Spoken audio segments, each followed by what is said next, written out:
Hello, Hank. Welcome to the podcast. I'm so glad you're here. I cannot wait to talk about your latest book. But first, how the heck you doing, man?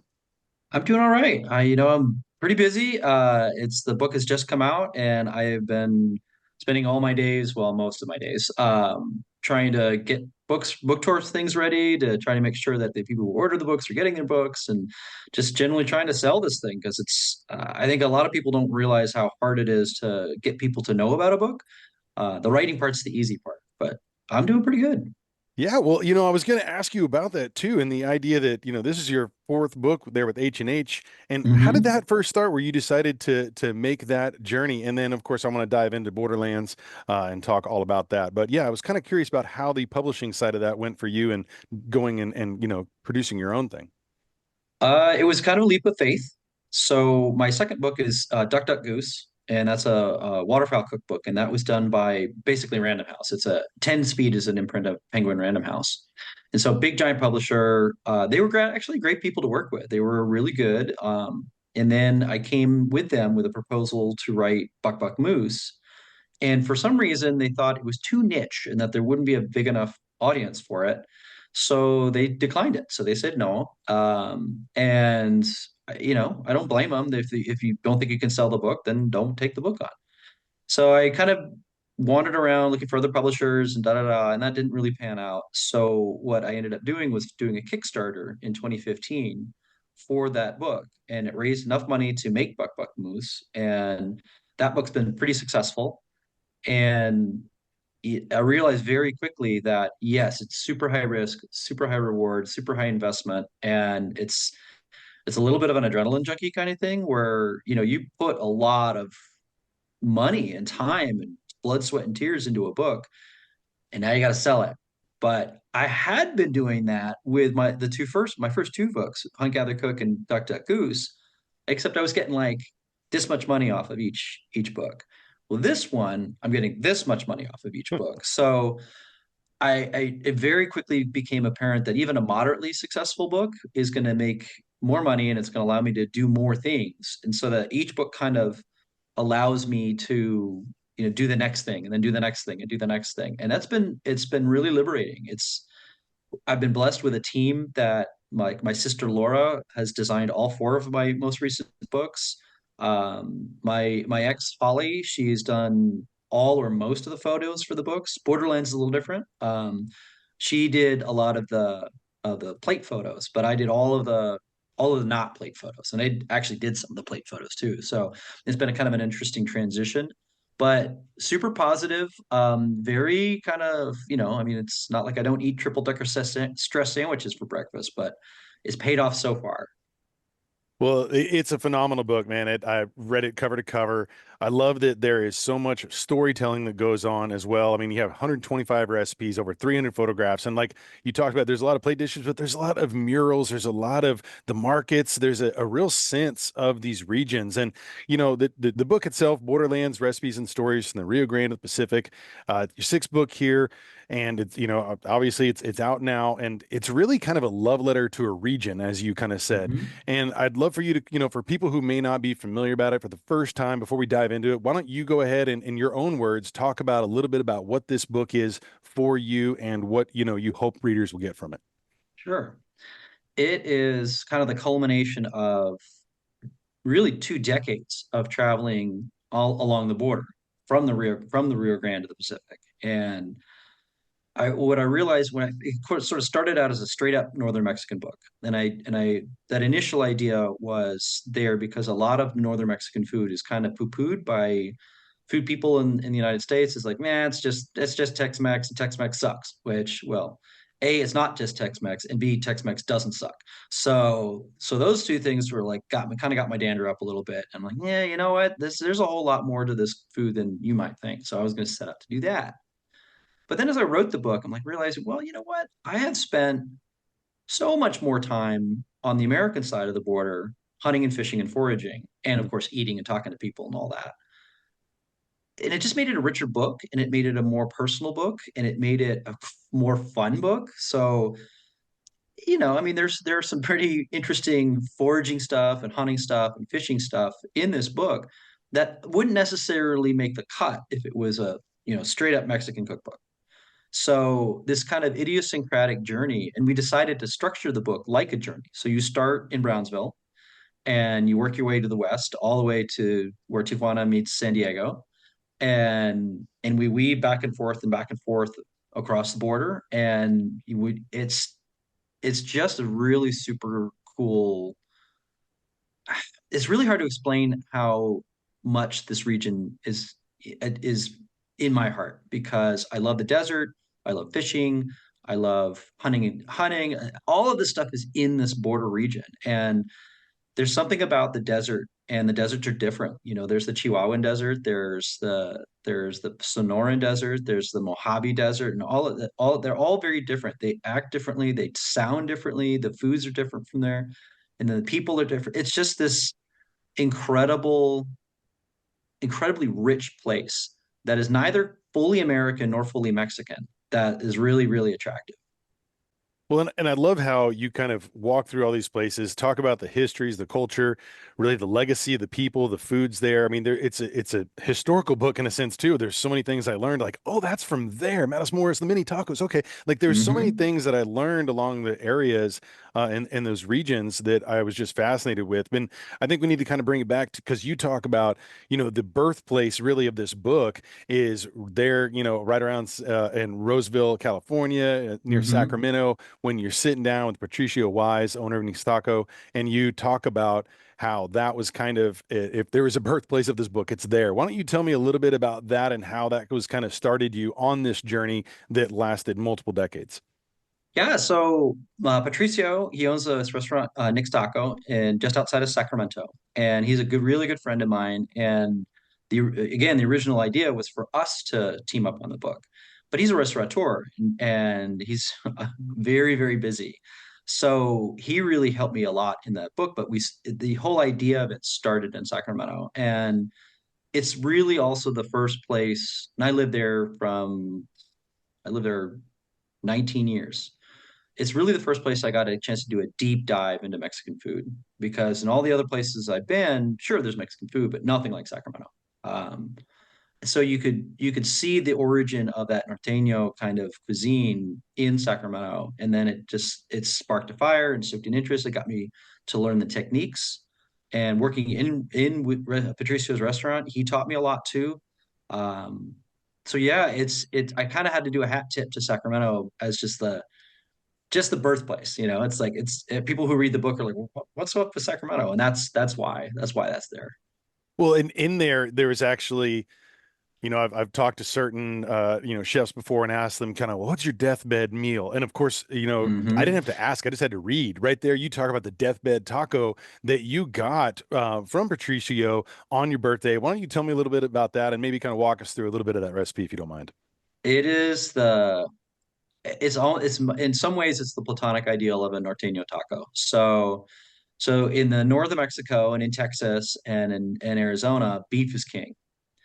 And also flour tortillas are king. So I actually have a kind of something of a rant in the book about flour tortillas are real tortillas, and flour tortillas are really Mexican. They really are. Face it, guys. Like 400 years in, or are they allowed to be okay to be Mexican? I mean, I get it. Yes, corn is older, but still, people change, things change. This is real.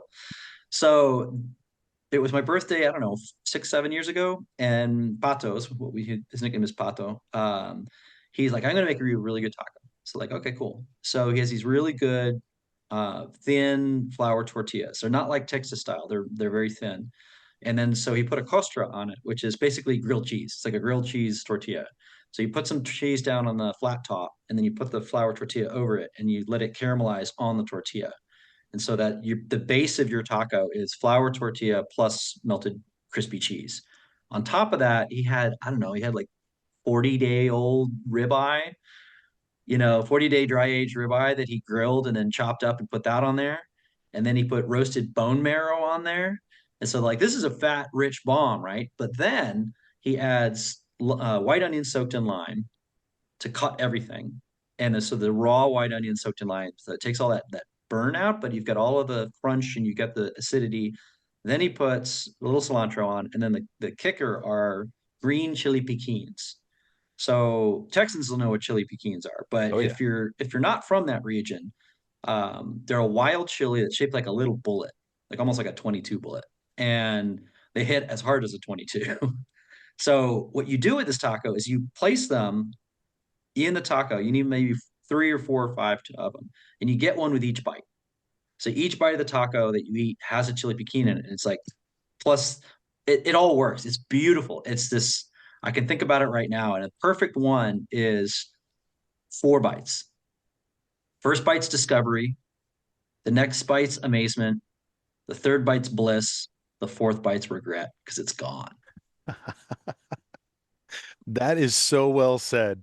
And I love the idea when you talk to about you know those peppers there. Like I think you describe them as like firecrackers in the book because Mm-hmm. they're powerful, but they're not something that's gonna like leave your tongue raw and running for, you know, some kind of dairy. It's like Right. they're great. Yeah, My because it's and they're small too, so it's not like yeah. you can moderate your dose as well as much as you want. Yeah, no, indeed. No, my father basically, I grew up with like a jalapeno as a pacifier, and chili patines were a Mhm. big part of my youth. So, and especially with friends who'd be like, "Here, you want a candy?" And you know, Yeah. run to the hose, right? But yeah, that was always fun times. The But devil's tic tac. indeed, indeed, man, I need to get them in a little case there. You know, Oh some, my God, that would be I that would think be rad. Just buy a thing of Tic Tacs and just eat yes. them all, and then just put chili piquins in there. Or just have the chili piquin like actual Tic Tac box. Like maybe we need to Yeah. contact them and be like, guys, listen, you need to expand your universe here. We're ready. We're ready. Well, you know, there was another taco too that I wanted to talk about. I think it was the Guaneras that is Oh, Gaoneras, yeah. Guaneras. Sorry, yeah, mispronunciation there.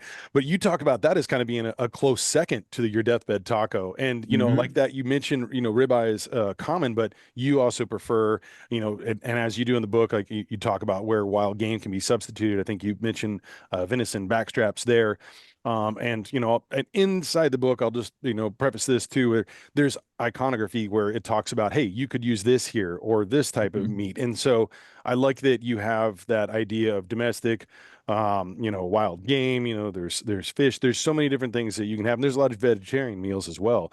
But I'd love for you to talk about those tacos as well. And what region was that from? And, you know, let's talk about that and the interchange maybe of that domestic and wild food in that particular dish.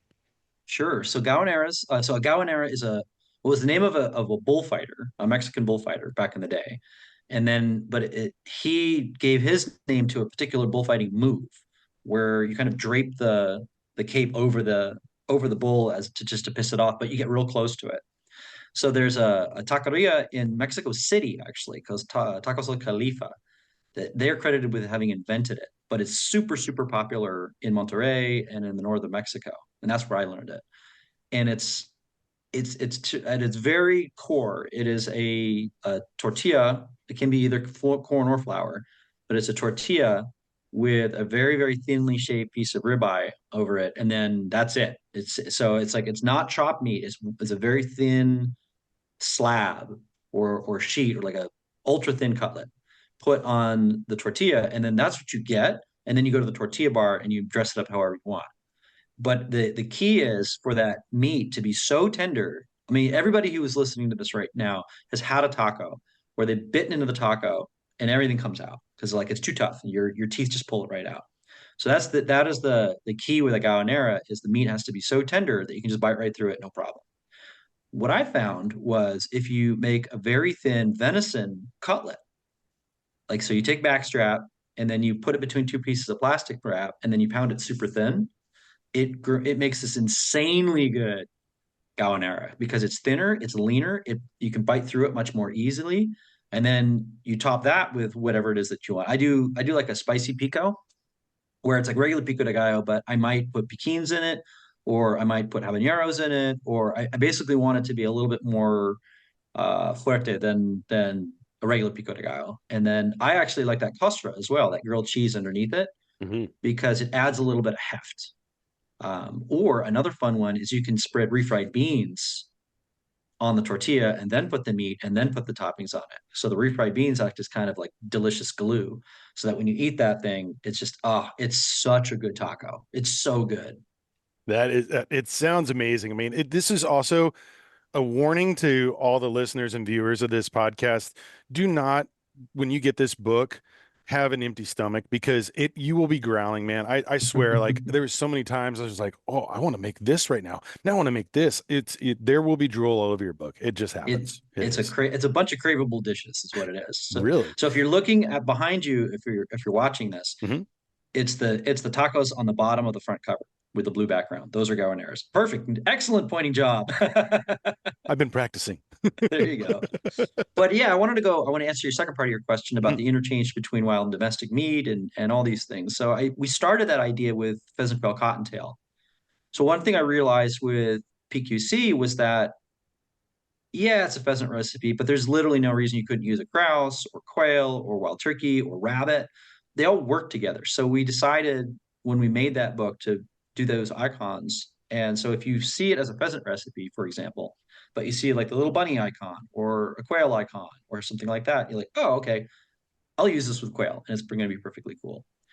And then so we translated that to Borderlands because and we did it with both meat and fish. So there are a few dishes that are like beef only, like for example the mollejas, which is a smoked sweetbreads, and that's a Texas dish, Mhm. and that's something that I really think you can kind of only do with beef sweetbreads, and but you know I mean there's a great stew, there's a bunch of stews in there like puchero or pozole or gallina pinta, and I almost always do gallina pinta. So that's a Sonoran dish that if you think about pozole, everyone, not everyone, but most people here have had pozole.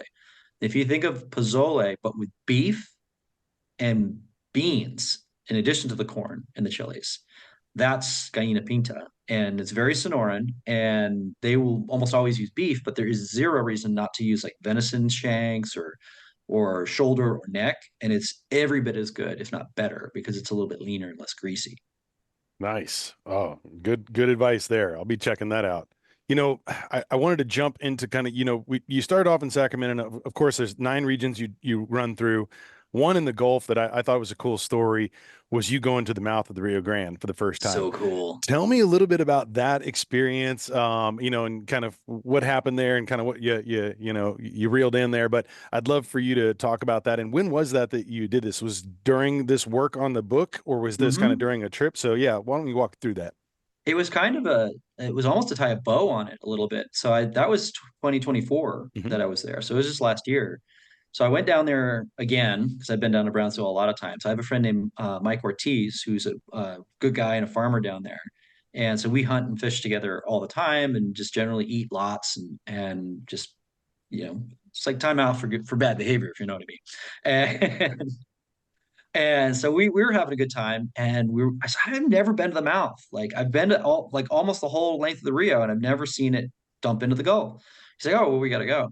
So it's because it's right near Brownsville. So we went there, and sure enough, Elon blocked us because SpaceX, if you don't know, is there. That's where it is. It's right above the mouth of the Rio Grande. So for whatever reason, he has some weird arrangement with the cops there. And so, like, when he's doing rocket testing, the cops block all the roads. So he was testing one of his toys, and so we're like, ah, God, so we couldn't go. So we're all mad. So we went and did other things that day. And that's we found Texas ebony. We ate a whole bunch of tacos. We just hung around. So then it was kind of getting towards the end of the day. I'm like, you know what? Let's just try it again. Maybe they're done. So we drive down there and we get past the checkpoint. Like, yes, we're there. So we get in, and to actually see the mouth, you basically drive on the beach all the way to the mouth. It's and you kind of got to be a little careful because even though they don't have big tides there, the tides will come up, and in some places they'll come right up to the where you get our drive. That's no bueno. So we go out there and we finally make it. And there's a border truck. That poor guy has got to be bored to tears because there's a guy in a border truck sitting in his truck. Here's the mouth. And it's crazy because the mouth of the river is not A, it's not really huge. And B, it's not really deep. On the Mexican side, there's a whole bunch of people picnicking and fishing and having a great time. We wave. And the border guy is like bored.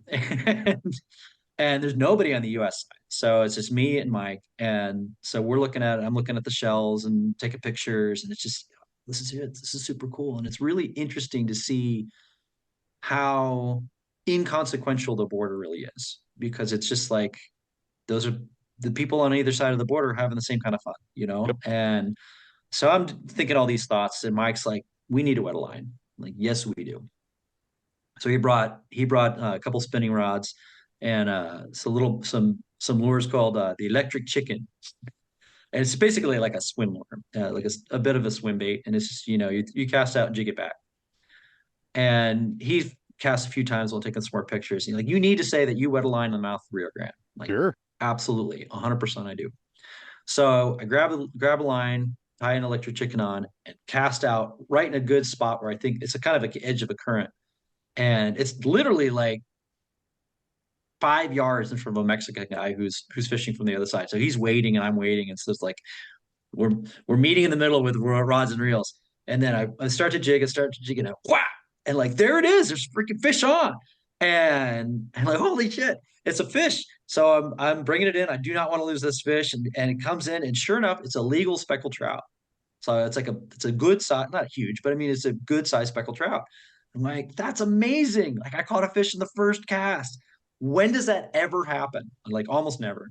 So Mike's like, we got to catch more. I'm like, no, we don't. I'm going to stop right now because I Yeah. want the story where I caught a fish on my first cast and call it good. It's like a gambler being able to leave with your winnings. Right.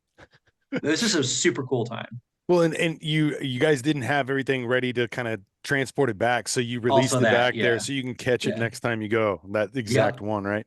I think his name's Paco. I thought so too. He looked like a Paco. You have a great picture of him there in the book, which I thought was pretty cool. No, it's phenomenal, man. A great story. I love that you kind of included that. There's so many different stories that you kind of bring up through all the different regions. And we'll just jump to the next, like South and West Texas there. What are Mhm. some of the things that, really stuck to your mind about that region and that chapter, and that what is it that you really wanted to include to your readers about I that? think the general public of the United States has a very blurry view of Texas south of I-10. I think a lot of people think that Texas stops at San Antonio. And there's actually a whole lot of Texas that's south of San Antonio. A whole lot. Yeah. And especially once you get south of I-10 west of San Antonio, all the way out to El Paso. It gets wider, bigger spaces, wilder, drier, less populated. I mean, it is true that there's not a lot of towns between San Antonio and El Paso. So you get this real feeling of bigness, real feeling of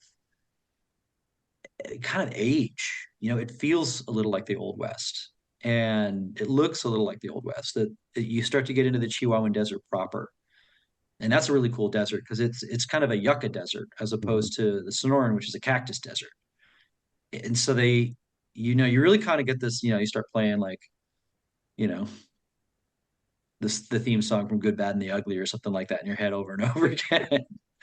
And then you kind of drive and drive and drive and drive, and you're kind of soaking in. It's mountainous too. This is the other thing that people forget is that Southwest Texas is mountainous. There's like actual mountains, and then you get over one of these mountains and you see this glow on the horizon. And that glow is El Paso and Juarez. And it's just weird because El Paso, Juarez, they're sister cities. Like this is the thing that I also try to talk about in the book is that virtually every town on the border has a mimic. So like it's Piedras Negras and Eagle Pass and Nuevo Laredo and so on and so forth, all the way out to California. So the Juarez and El Paso sisterhood is A, super, super strong, and B, they're isolated. They're by themselves. So it's hours to another real city from El Paso. So you really get this kind of feeling of like if you're a Star Wars fan, it really makes me feel like Mos Eisley, where that's the place where Luke and Obi-Wan first come off the farm in the first movie, and it's this huge, sprawling, slightly lawless, very independent place that is just in the middle of nowhere. And I love El Paso. Like I was shocked at how cool it is and how and also I think it needs to be said that Juarez is not exactly a resort area, but neither is it as dangerous as people say it is. No, it had been, but these days it's fine. Like I'd go to dinner there anytime, I'd cross the border and do stuff there anytime. I think another thing that's sort of a side note for people who read this book and think about northern Mexico especially is that generally speaking, the only way you're going to find trouble in Mexico is if you're looking for it. Hmm. If you're looking for it, like if you're going to strip clubs or looking for drugs or getting super wasted at 2 in the morning at a bar, yeah, you might find some trouble. But if you're just minding your own business, it's no more dangerous and arguably less dangerous than being in an American city. So yeah, there are places like especially in Tamaulipas, south of Brownsville, that I'm not going to just drive around like a tourist, And but for the most part, I felt pretty okay, pretty safe. And I actually had one interaction with a cartel member, I guess. I was going to walk into a bar and this guy, and it was a great bar, but this guy, there's a guy at the door, and he's dressed all super nice. And I thought he was just like the maitre d' or something. He's like, "You American?" He says this in English, and because usually I speak mostly Spanish in Mexico, but he says it in English because I guess I look American. And he's like, "Are you an American?" I'm like, "Yeah, yes." And he's like, "Yeah, maybe you shouldn't go to this bar tonight." And I said, "Oh, is it like a private party or something?" He's like, "Something like that." And then he points to like another place across the street, like, "You should go there. It's a really nice spot." I'm like, "Okay, cool, thanks." So I knew exactly what was happening because I grew up in New Jersey. And in New Jersey, where I grew up, there was every now and again you go to an Italian restaurant and the mob would be there. Right. So there would usually be a guy be like, "Yeah, it's a private party." And then you just get the message and then you just move on. It's no harm, no foul. But I I was interesting to see that that rule applied there. And B, I respected the courtesy he gave to the foreigner, Yes. A gentle nudge in the other direction. right? It's an important thing. Well, It is, you yeah. actually I wanted to mention too, because there was something that I thought was pretty remarkable when you talk about heading over those mountains and you first see those lights of El Paso.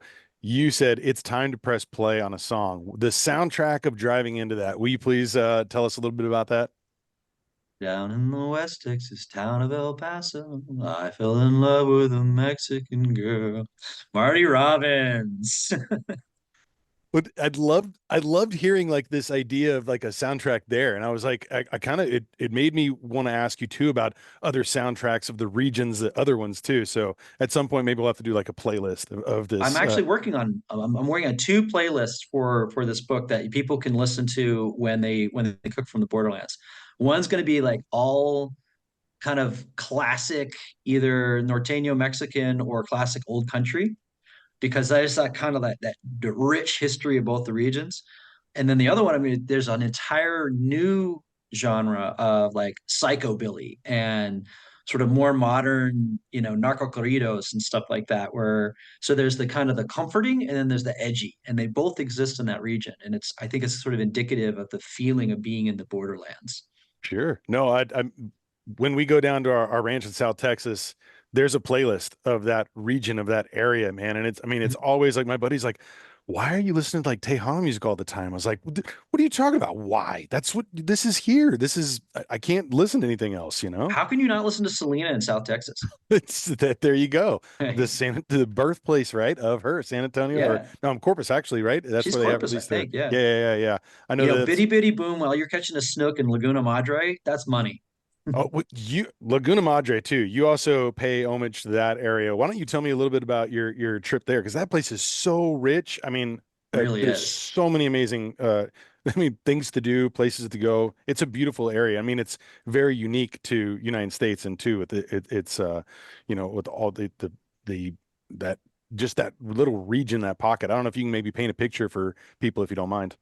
So it's kind of the beginning of a very big barrier island chain, kind of. That I guess there's a little bit of it in Galveston, and then it really sort of picks up in Corpus. But once you get to the border, where with the sort of the Brownsville, Matamoros area, you get this literally a gigantic the mother lagoon, Laguna Madre. It's just this huge thing, and it's got some separations to it, but it's unique in the sense that it is a unbelievably rich fishery. And it's one of the very few places in the United States that you can catch snook on the regular. And now snook is it's such a huge fish in Mexican cuisine and Mexican culture that I have a Mexican version of my logo, my hunter, angler, gardener, cook logo. And so the English language one has a salmon on as the fish for the angler. The Mexican one's got a snook, and it's robalo in Spanish. And the snook, if you don't know what a snook is, it's sort of a prehistoric looking fish, but they're silver with a black racing stripe. They're vicious. They're tough fighters, gorgeous fish, kind of tough to catch because they're wily. They're really good at like of swimming around something to break your line. But they're also arguably the most delicious fish in the Gulf of Mexico, or Gulf of America, or Gulf of Tecate, whatever you want to call it. The That fish is amazing. So it's considered kind of a rare-ish sport fish in the United States. So a lot of people just do catch and release, especially in Florida, which is another place you can catch them. But in Mexico, you see them in fish markets, and oh, it's so good. It's so good. And there's crabs there, redfish, speckled trout, triggerfish. Then you right outside the Laguna is some of the best tuna fishing and big game fishing you can get in the entire Gulf. So it's the duck hunting, the Laguna Madre duck hunting in the fall. Mhm. I keep trying to like. So one of these years I'm going to get down and get some whistling ducks because I've not yet shot whistling ducks, and I've always wanted to see what they taste like, and I hear good things about them. So there's so much like nilgai. Yep. There are nilgai that come right up on the beach in some of these places, and it's just wild. Have you hunted them Mhm. in this that region? Yep, I shot a cow nilgai with Mike Ortiz 3 years ago, 4 years ago. Yeah, They I think it are was 2021. it's amazing meat. It's some of the best. I It is. absolutely love it.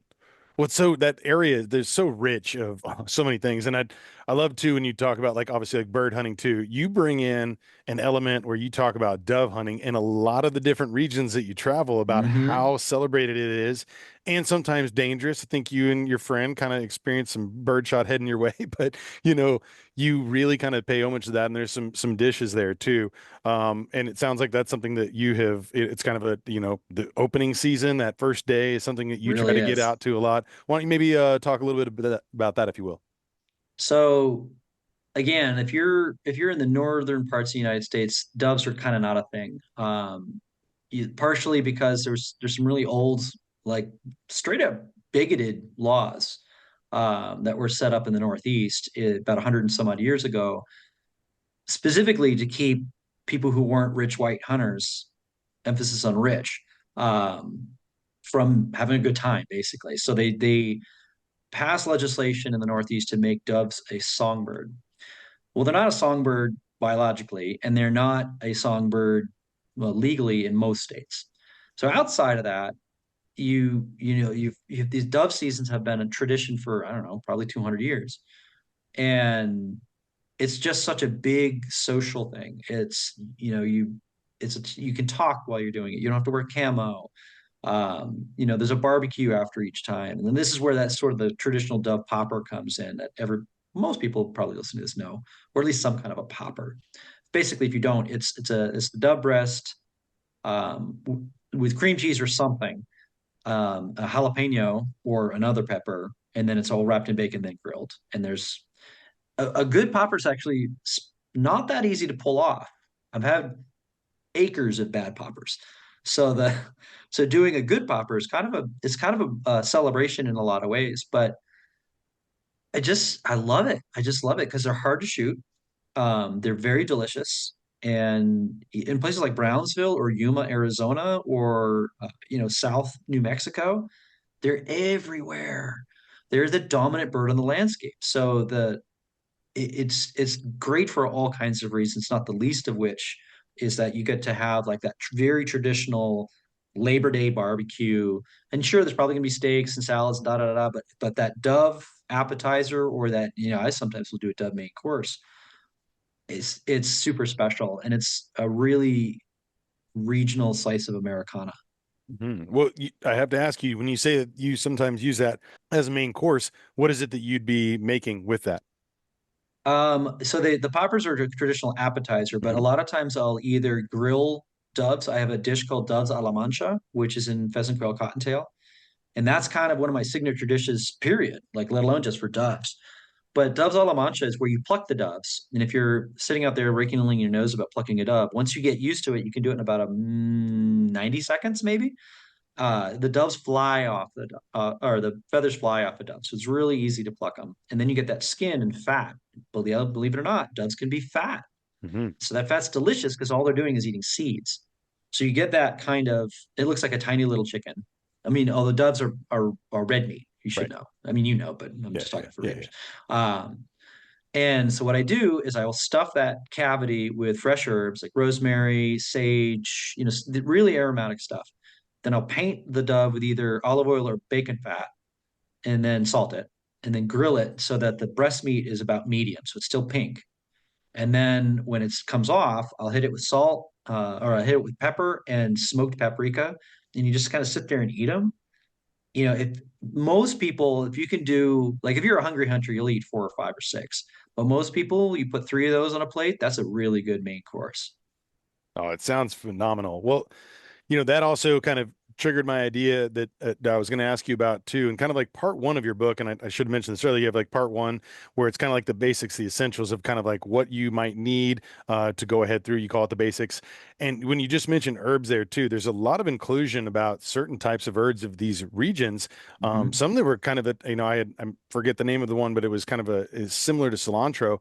And Mhm. I know you kind of talk a lot about a lot of the different things that are included. Obviously, different types of peppers and chilies and things there too. But as far as some of the herbs that you use a lot in some of these dishes, if you can kind of maybe run a little list of those just for people, and maybe we can kind of talk a little bit more about the basics of Sure. what should be in your pantry for making some of these dishes. Sure. So with the herbs, cilantro is king, and cilantro, it's my theory. Now, this is just me talking, but it's my theory that cilantro is so popular in Mexican food because there's a native herb that lives in the Gulf region called culantro. And culantro it's also, you see it as sawtooth herb because the Southeast Asians have adopted it and Mhm. they like it a lot.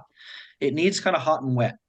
I've tried to grow it in Sacramento. It doesn't really grow that well. It won't grow up here in Minnesota where I live now because it's just not cold. It's not hot enough. But it's a rosette plant, so it'll set a taproot, and then it's got the all the big fat leaves radiating around it. But it tastes a lot like cilantro. So those two are used quite a bit. Culantro is really only used in the Gulf region. So once you start to get west, it's all cilantro. But I think the two herbs that are um, requirements. The one that's 100% a requirement is Mexican oregano. Like, if you want to cook from this book, buy yourself some Mexican oregano because it's everywhere. It's not oregano. It's close, and no babies will die if you use regular supermarket oregano in these dishes. But it's if you really want to get that flavor and it's different, you'll find real Mexican oregano, and then you can find there's like four or five different kinds. Most of them are in the verbena family, and they're perennials. So I have one. If I look this way at my porch, I have a little potted one outside, and it's 2 years old, and it will come back every year. You can't. They're not frost hardy, so you've got to bring them in before when it gets really cold. But it's floral. There's one that's almost like bubble gum. It's like it's so different and it adds so much to the flavor of these dishes. And you can buy them in any Latin market. You can sometimes buy Mexican oregano in bigger regular supermarkets, but every Latin market will have it. And it's usually dried. So that's number one. Number two would be epazote. So epazote, a lot of people are going to know it, right? Because it has a very specific smell and it grows in like sidewalks. It's one of the most unkillable plants on the planet. And of course this huge tap root, and it's just you can it's the Tammy Wynette of herbs. Like, you can beat on it and it just keeps coming back. It's not you can't kill this thing. So that said, somebody's gonna be like, I killed one. I'm like, oh, I'm so sorry. Your thumb is so black. But so epizote smells like ozone. It smells like asphalt after a thunderstorm. There's a very specific smell, and I either like it or you hate it. But it's mostly used. There's salsas that put it in it, and you can put it in stews and stuff. But it's mostly used with beans. And so it flavors the beans, and it is said to reduce farting from beans. Whether that's true, I don't know. But it absolutely adds a good flavor. Use it like a bay leaf. Like you throw a sprig in with the beans and you fish it out when when you serve the beans. So that gets to some of the basics. Um, you need beans, and I really prefer dried beans because you can cook them to your own liking, and you can get the cooler varieties. But canned pinto beans are fine. You need to learn how to make refried beans because refried beans are really important to the border. And I have a great recipe for refried beans in the book. If you have one, use yours. I mean, Yeah, yeah, this yeah. isn't one of those things like you have to use mine. No, but I have a really good one. But just go ahead and use any. I don't love refried beans. They're kind of gloppy. Um, so that's a thing you would need. Find decent tortillas. So go to a Latin market. Some big supermarkets have decent tortillas, and there's different tortillas for different things. So there's little corn ones for street tacos. There's the bigger corn ones for different for like tostadas. Then and with flour, you've got the Texas puffy ones. Now Texans don't think their flour tortillas are puffy, but they're puffy. And well, they're like, oh, it's just a flour tortilla. I'm like, yeah, it's a Texas flour tortilla, and it's good. It's just different from a Sonoran flour tortilla, which you can practically read through, Hmm. and they're kind of amazing. And I have a recipe for how to make those. So you don't have to make your own tortillas. It's great if you really want to dive into this book. Learn how because it's foundational. But you can buy good tortillas, and that'll be fine. You're gonna want to really get to know the holy trinity of white onions, plum tomatoes, and jalapenos or serranos. So those three ingredients show up everywhere, and it's just a thing. It's salsa bandera is another name for pico de gallo because it's the colors of the Mexican flag. You can vary your pico any way you want, but it's obviously not the only salsa, but it's a great fresh topping. It's actually used more as like a fresh topping as opposed to a salsa. And I've got tons of salsa recipes in the book. And those, that's a little bit more hot sauce-ish. Um, I'm reason I'm doing this is because there's a lot of people who equate pico de gallo, that's salsa. That's what salsa is. Right. And there's a lot more to it than that. So sauces are a really big deal. Other sort of basics, if you can get it, uh, good plain beef jerky. Because the one super cool thing about the Borderlands on both sides is the really rich use of both beef and venison jerky. It's very simple. It's usually only salt and chilies, or just salt sometimes. And there's stews with it. They will cook it with eggs. It's shredded, and that's called machaca. And that's wild. I've never like when I first had it. I'm like, well, let's get some machaca and eggs, whatever that is. So they have a historically what you do is you take a piece of beef jerky and you take like a garlic clove or two and put it in a basalt mortar and pestle, Hmm. a molcajete, and you beat the crap out of it. Like you run the big piece of beef jerky on a grill to like give it a little bit of grilly flavor, and then you put the garlic cloves down and a little bit of water, and you just beat the crap out of it with your molcajete until it's like shredded and it can form like almost like cotton candy looking, like meat cotton candy. And they now have machines that'll do it for you. But the net effect is this fluffy, tender. It cooks faster because if you do like a beef jerky stew, and I have one in the book, it's great, but it takes a little while for that beef jerky to sort of get pliable and tender enough to where you want to eat it with a spoon. Right. But this machaca and eggs, that's a big deal. And it's one of those things where it's not going to make you leave chorizo, but you might step out on chorizo for machaca.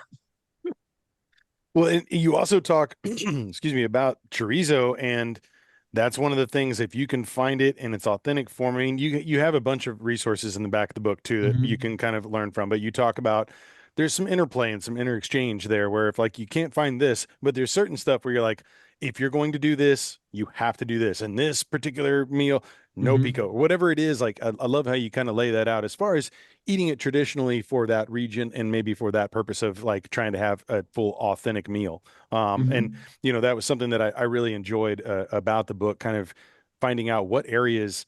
This is included. What areas the charro beans are next to the chili? How some of these Hmm. areas that, I mean, that's the right, the quintessential question too, with like chili. Is there beans or no beans?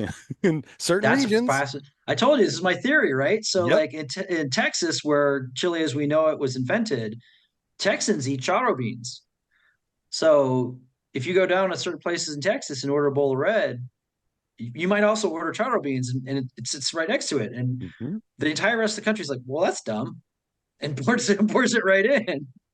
But like Texas, is like, no, Keep them separated. Build the yeah, wall between them all. Yeah. build the wall between charro beans and chili. There's a t-shirt here, man. We got the Tic Yeah, there Tac, the is. Keens. I Oh mean, my God, that'd be we amazing. got a marketing wheel running here. I love it. I'm gonna get to work on these. There you No, go. but it's true. It's one of those things. But it traditionally, that's something that I've seen a lot of different places when I've gone across the border when I was younger. My family's in the Rio Grande Valley, like going and having a meal there that could be completely different than something that's on the flip side of the border, and that's I love to really dive into this book. I think that's something that's going to be very educational. Not only is it entertainment because you kind of walk us through, this pros of your, experience of going to these different regions.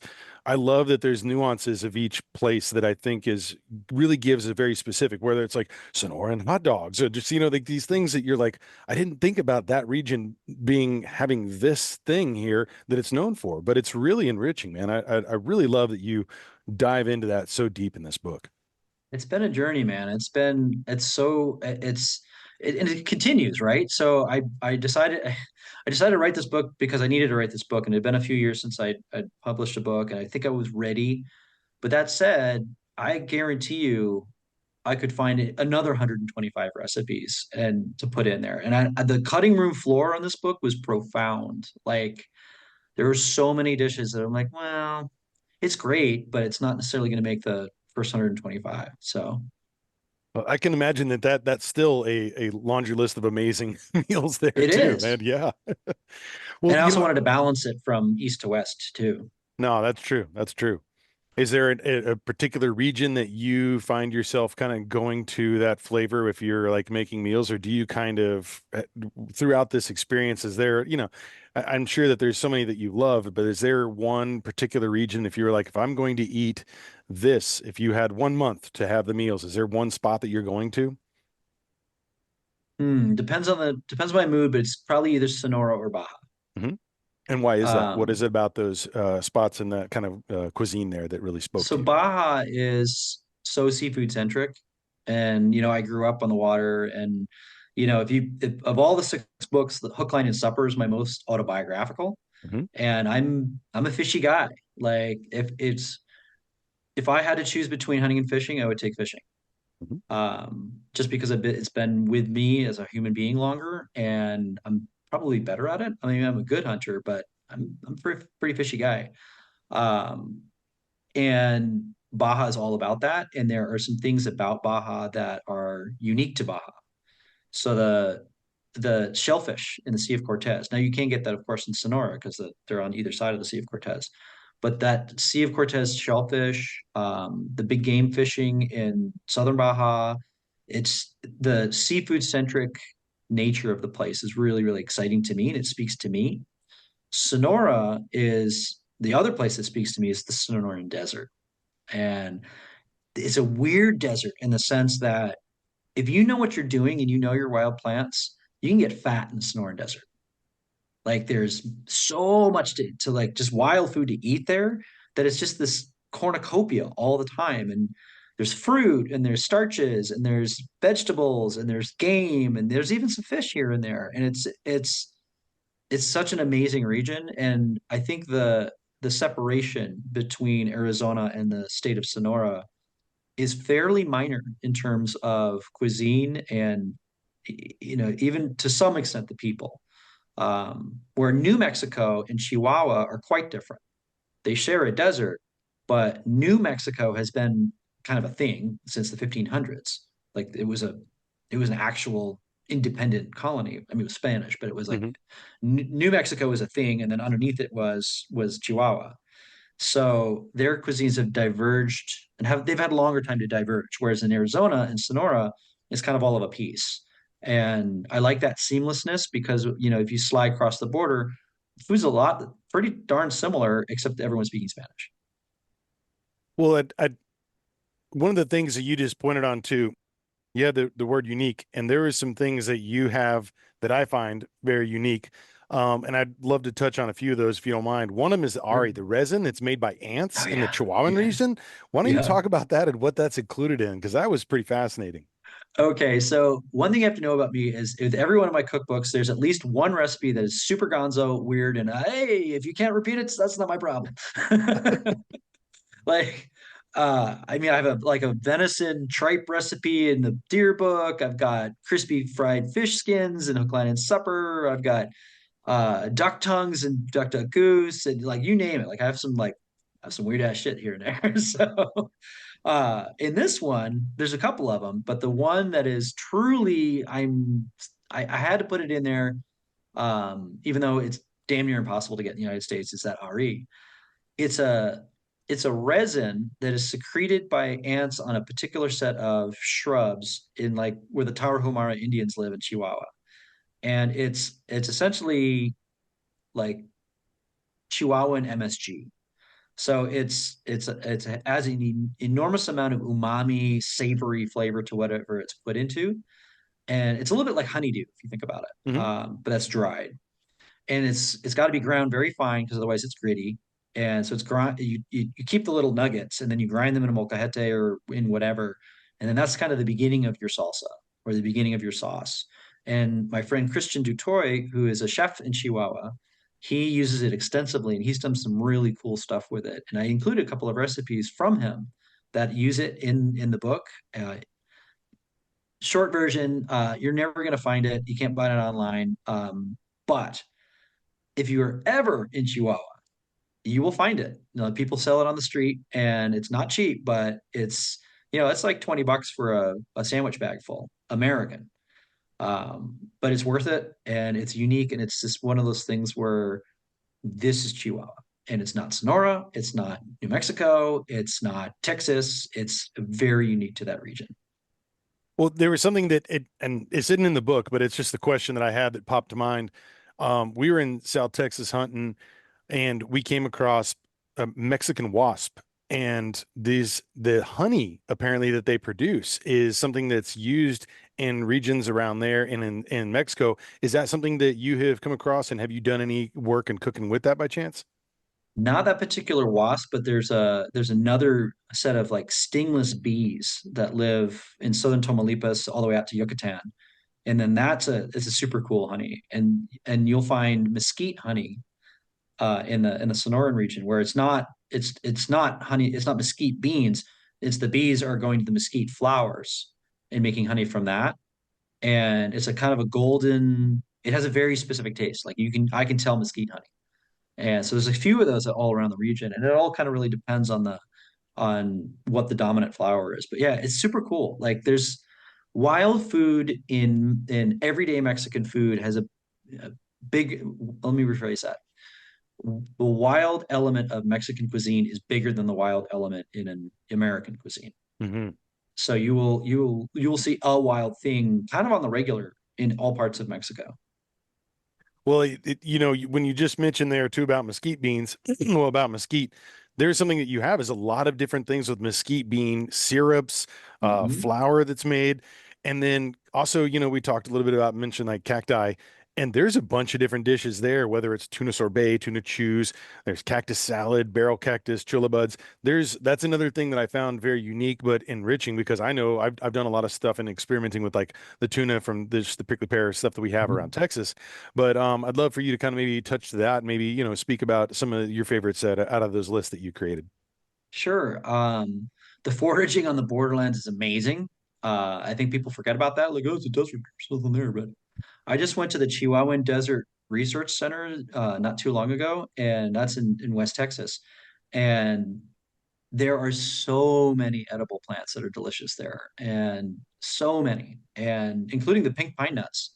The only place you can get pink pine nuts in America is West Texas, and they're sweeter and they're pink because they're cool, but they're sweeter and they're the best pine nut.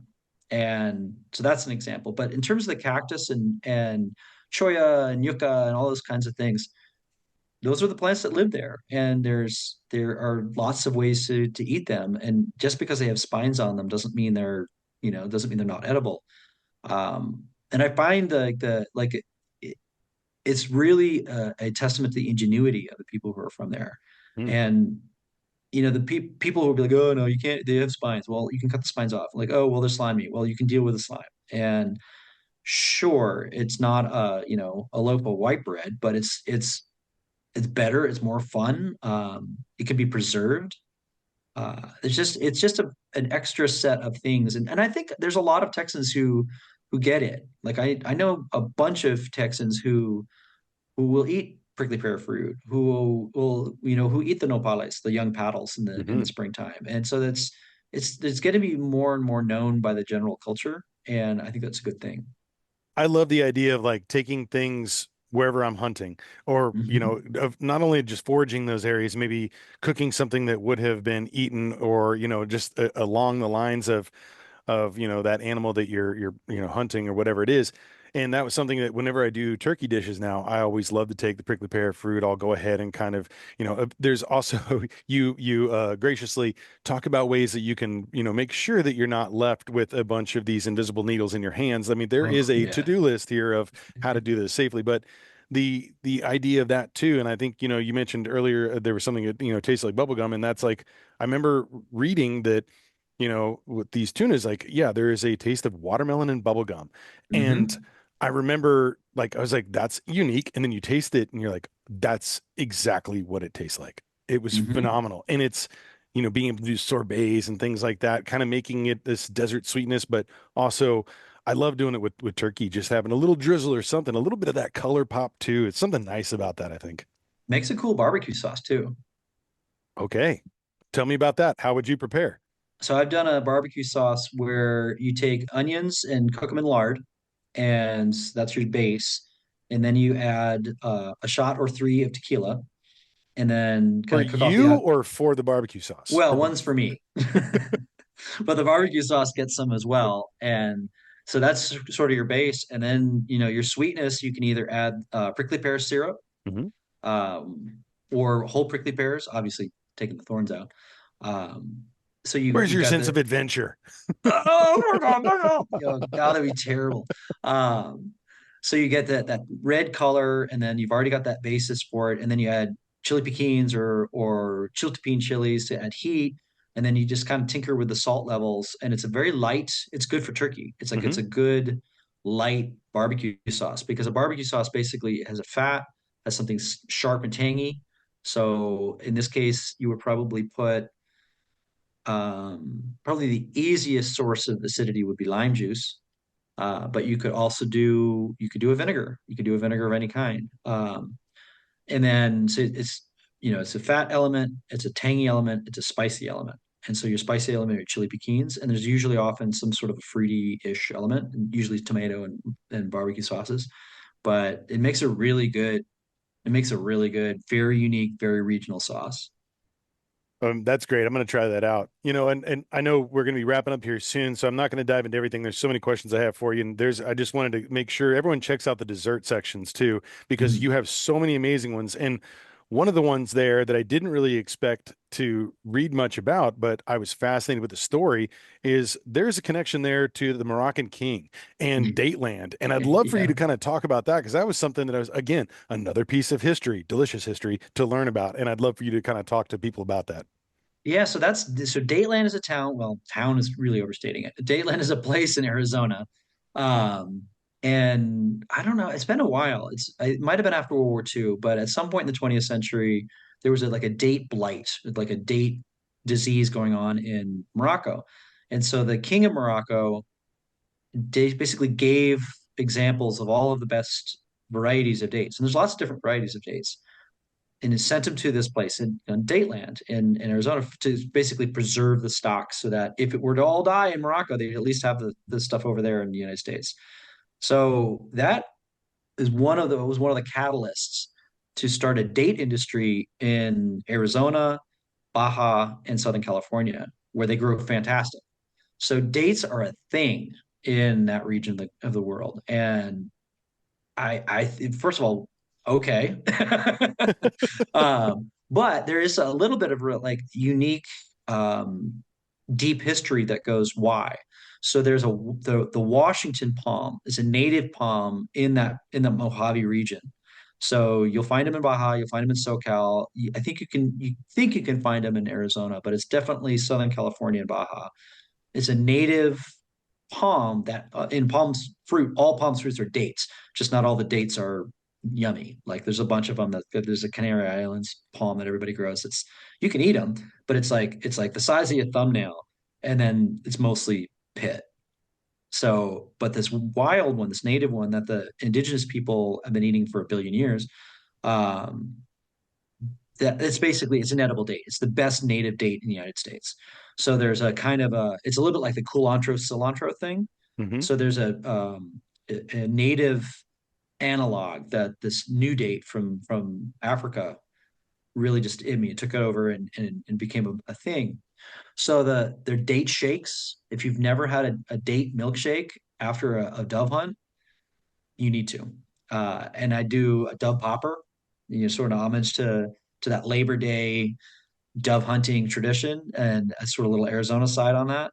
And then in Baja, you get these date cakes, and they're a light cake. And what's wild about it is I researched it and researched it and researched it, and like, no, they really do have mayonnaise in them. So a mayonnaise cake is an old school thing from like the 50s, and like if you talk to people who are like good home bakers, they're like, oh yeah, mayonnaise cake's a thing. But I hadn't, I'm a savory cook, so I hadn't heard of it, and it was really cool to see that. And damn, that cake is good, and like it's so good, and you can add pecans to it or pine nuts, and like pecans are also that's a thing there, like Hmm. Chihuahua and Arizona and to some extent Baja, they all grow pecans. And it was cool to see that, oh, well, apples and pecans are like a big Chihuahua thing. So it lends itself to a lot of different desserts, including that green chili apple pie that I put in there.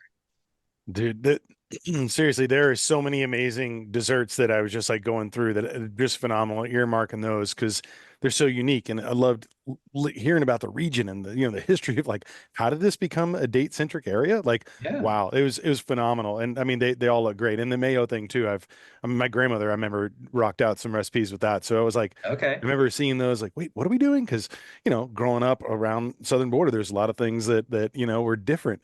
But I just kind of took them as they were, man. It was something that was Yeah. part of our life, but that's something we've used as some substitutions before as well. And when you need to, um, the one thing I wanted to, let listeners know and viewers is that, you're going to be doing a book tour and there's Mhm. going to be some really cool experiences. I was reading through just before we kind of got on.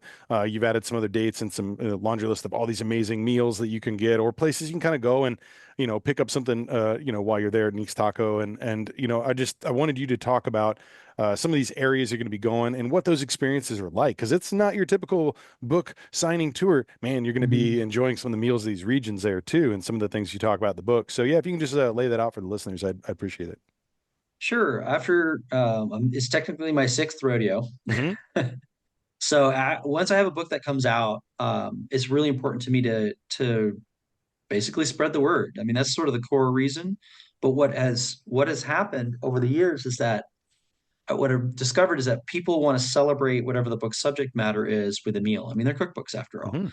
This book is actually probably the first one that I could do in theory a reading from. Like you would go to a regular book signing, Right. but I still love the idea of a party. Like it's just a party, and sometimes it's at a brewery, and we just do a special. Sometimes it's a fancy dinner. The ability to bring people to a spot to celebrate whatever the book is about is really what I want to do. And the every market's a little different. So, there's some places where I'm going to do, a white linen dinner, and there's some places where we're going to be slinging tacos, and some places where we might not even do that. So I want people to be able to come to it too. So that's why I've some of my earlier books I did more white linen experiences, and I found those were great, but they were so expensive that not everybody could come to.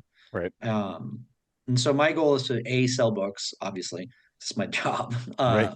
But also for people to have fun. And also, and don't discount this, there are so many people out there that I either know online or I've met, in previous book tours or whatever. And it's a chance to, it's almost like a homecoming kind of thing where I'll see these five or six people that have come to every book tour event or somebody who has driven this is the thing that just is wild to me. It is not uncommon for people to drive hours to my events.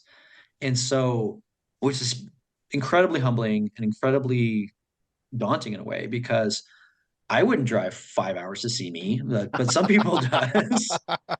Uh, but people do, and so it's really really important for me to when I discover that to give that person at the time. If they put that kind of effort in, I want to put some effort into connecting with that person, and so book tour is really the way to do that. Well, and you haven't had one in 7 years. I mean, COVID kind of stopped the last one from happening, so it's kind of Yeah. a chance for a good reunion of friends, compatriots to kind of get Hmm. together and celebrate. And the other thing I sensed a lot through this was you celebrating the culture, the land, the people, the food, the cuisine. I mean, there is so much that you celebrated the legacy of these people. And Hmm. I was curious about your own take on legacy. Is that something that you think about on, on a day to day, or is that something that comes into your mind of like as far as you've created so much through your website, through these 6 books here, and I'm just kind of curious your take on what your view is on your legacy and in maybe a professional and a personal setting. Mm. I mean, I'll be honest, I don't really think too much about it because I'm kind of too busy, being. Yeah. But I think when I do think about it, it's about leaving people with something good. I want to add to this world. I want to be a decent human.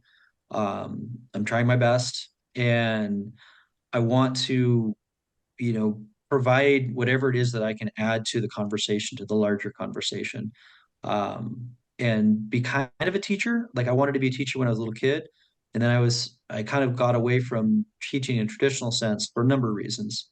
I'm a little too impatient for the academic world, which the gears of the academic world grind very slowly. So I kind of chafed against that. But teaching is still super important to me. Like I don't have kids, and I'm single. So like, what am I doing here? I am learning stuff, and then I'm like helping you learn stuff. And it's that at its core is kind of my life's calling, is to and the avenue through which it is a connection to nature and a connection to the wild world. It's to hopefully help people get a little bit closer to where we used to be a long, long, long, long time ago. We live in a place with scary AI. We live in a place where divisive politics. We live in a place where every year we seem to get less connected to nature. And I know it seems like I'm sticking my finger in the dam to try and block everything, but so be it. If I am remembered for a guy who helped people in the early 21st century connect with nature just a little bit, that'll be good enough. Well, I think you do just that. And for those who aren't familiar yet on the resources of that, I'd love for you to kind of talk about your website real quick, Substack, and then obviously, I know you can get the books, all your books there too Mhm. on that. But if you can kind of go and lay that out where people should go, and then maybe where people can follow you on socials as well. Sure. So I have two basic core places where you can find what I do, and one is Hunter, Angler, Gardener, Cook, and that's a website I've been running since 2007. And that is huntgathercook.com. That's the easiest way to find that. And that's mostly recipes. That's how to's. It's news you can use. It's information for you're working on game and fish and edible wild plants and mushrooms. That's what that is. But the other place I spend an enormous amount of time is a Substack called To the Bone. And To the Bone is really where I get to think big thoughts. It's where I write about the intersection between nature, food, and really life. I've been writing a lot about sort of bigger things over the last couple of years, and it's been very rewarding. And I find very often that the things that I'm going through in my own life, A, have a connection to the natural world, and B, are I'm not alone. And the idea of being able to write about a breakup um, or a struggle that I'm having, it often takes a form of there will always often always be like a walk in the woods or a hunt or a fishing trip or just sitting there looking at my garden. And then I can write about that and kind of open a vein in a way. And what I found over the last couple of years is that people respond to that. Like it's the idea of me not being alone in that thing has been incredibly rewarding. And I think that might be, in a way, as important a legacy as the strict recipes and straight up knowledge. So I'm very, very grateful that that has become reasonably successful. So those are kind of the two places you're going to find me. You can find all my books on Amazon. You can also buy the last four. So Buck Buck Moose, Pheasant Quail Cottontail, Hook, Line, and Supper, and Borderlands. You can also buy them directly from me, and that helps me out a little bit better. And that's you would find that on the website on huntgathercook.com. And there's a shop and there's a new book stuff there. But I mean, I'm not going to come to your house and beat you up if you buy it on Amazon. Amazon's fine. But even if you do buy it on Amazon or through you, make sure you guys go and leave an Amazon review, and any place you Yeah, can leave reviews. Those are very helpful for they really are. all the authors, man. It's important. I really think that that's something everyone should do. And social media wise, I am on Facebook. I have a Facebook group called Hunt Gather Cook. I'm there every day, but I think the real action's on Instagram. Yeah. And so on Instagram, I'm Hunt Gather Cook, and it's pretty obvious who I am because I'm the guy with all the weird food, and holding up fish and stuff like that. But I'm on Instagram every day, and I do my very level best to answer anybody's questions there or on the website.